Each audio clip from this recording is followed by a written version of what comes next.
যে আশা নিয়ে খেলা দেখতে চিপকের গ্রাউন্ডে উপস্থিত হয়েছিল ফ্যান্সরা এবং টিভির সামনে যারা বসে অপেক্ষা করছিল 4-4, কেকেআর সমর্থকদের সেই আশা আকাঙ্ক্ষা ভেঙে চুরমার করে দিয়ে হাসতে হাসতে জয় অর্জন করে নিল চেন্নাই সুপার কিংস দলের হিরোরা। কেকেআরের সমস্ত ব্যাটসম্যান সংঘর্ষ করছিল রান করার জন্য, ঠিক অন্যদিকে সিএসকের ব্যাটসম্যানরা হাসতে হাসতে রান করে ফেলছিল। তুষার দেশপান্ডের প্রথম বলেই রবীন্দ্র জাদেজার হাতে ক্যাচ দিয়ে ফিলিপ সল্ট আউট হয়ে যায়, কিন্তু তারপরেও অঙ্কৃশ রঘুবংশী এবং সুনীল নারিনের দাপটে কেকেআর 6 ওভারের মধ্যে 56 রান করে ফেলে। পাওয়ার প্লেতে 1 উইকেট হারিয়ে 56 রান করে কেকেআর।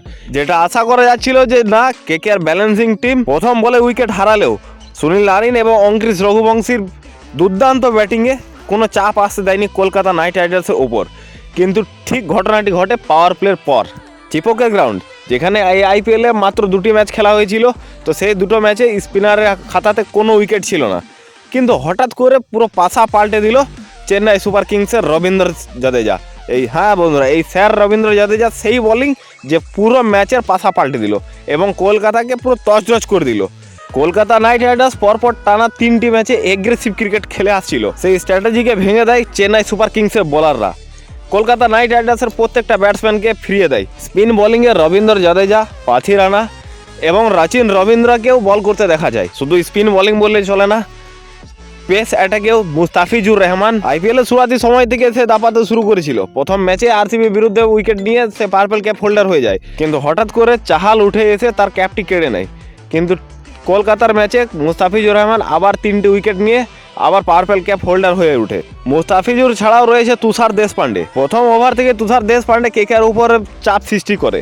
প্রথম ওভারে ফিলিপ সল্টকে আউট করার পর কেকেআর উপরে ধরাশায়ী করে ফেলে। প্রথম ওভারে মাত্র 1 রান দিয়ে 1 উইকেট তুলে নেয় তুষার দেশপান্ডে এবং তারপর থেকে সুনীল নারিন এবং অঙ্কৃশ রঘুবংশী মোটামুটি পাওয়ার প্লেটা একটু ডমিনেট করলেও তারপর সিএসকে বোলাররা কেকেআর উপর ডমিনেট করতে শুরু করে এবং কলকাতা কোনো জায়গাতে মনে হয়নি যে কলকাতা 6 ওভারের পর জেতার আশা রয়েছে। খুবই হতাশাজনক, নিরাশাজনক ক্রিকেট খেলেছে কেকেআর। আবার অন্যদিকে যার গুণগান করলে চলে না, যে সে আমাদের থালা বাটি ঘটি মহেন্দ্র সিং ধোনি, সে আমাদের চেন্নাইয়ের থালা। এমনিতে কোনো ম্যাচে তাকে দেখা যায় না যে অসময়ে টান উত্তেজনাতে আসতে, কিন্তু আজকে যেখানে ম্যাচ আরামসে চেন্নাই জিতে যাচ্ছিল, সেখানে ধোনিকে ব্যাট করে হাতে নামতে দেখা গেল মাঠের মধ্যে। সেই থালা যে সিক্সার কিং, যে বেস্ট ফিনিশার, যে অল টাইম বেস্ট ফিনিশার, সেই থালায় কলকাতাকে এসে শেষ করলো। কলকাতা ম্যাচ শেষ করে দেওয়ার নকটি সে করলো মাত্র 3 বলে 1 রান, 33 স্ট্রাইক রেট নিয়ে সে থালাবাটি ঘটি আমাদের খেলে দিয়ে চলে গেল। চেন্নাইয়ের তরফ থেকে দারুণ ইনিংস খেলে ঋতুরাজ গায়কোয়াড়, নিজে ক্যাপ্টেন, সে দুর্দান্ত ইনিংস খেলে, হাফ সেঞ্চুরি সে করে ফেলে। পুরো ম্যাচটাতে গায়কোয়াড়কে কোনো জায়গাতে চাপের মুখে দেখা গেল না। গায়কোয়াড় দারুণ ইনিংস খেলে দিল চেন্নাইয়ের হয়ে। চিপকের মাটিতে দাঁড়িয়ে গায়কোয়াড় দায়িত্ব সহকারে ম্যাচটিকে শেষ করলো। Player of the match sir Ravindra জাদেজাকে করা হয়, কারণ 3টে উইকেটের সাথে 18 রান মাত্র 4 ওভারে দিয়েছে। ইকোনমিক দুর্দান্ত। আর কলকাতার তরফ থেকে যদি দেখা যায় তো বরুণ চক্রবর্তী হচ্ছে এমন একটি বোলার যে সব থেকে সফল। মাত্র 1 রান দিয়েছিল একটা ওভারে, তারপর থেকে মোটামুটি ঠিক ছিল। বরুণ চক্রবর্তী একমাত্র সফল বোলার। যে কেকেআরের প্রধান অস্ত্র ছিল স্পিন বোলিং, সেই কেকেআর এখন সংঘর্ষ করে করতে দেখা যাচ্ছে স্পিন বোলিং ডিপার্টমেন্টে। বোলিং ডিপার্টমেন্ট কেকেআরকে বহু কাজ করতে হবে। স্কোর ফ্যাক্টর করে না, হয়তো চেন্নাইয়ের বিরুদ্ধে কম রানে একটা হয়ে গেছে, কিন্তু আগামী দিনেও যে পরপর 3টে ম্যাচ কলকাতা খেলে এসেছে, তো সেই 3টে ম্যাচেও বোলিং ডিপার্টমেন্টে সেরকম কোনো ভূমিকা দেখা যায়নি।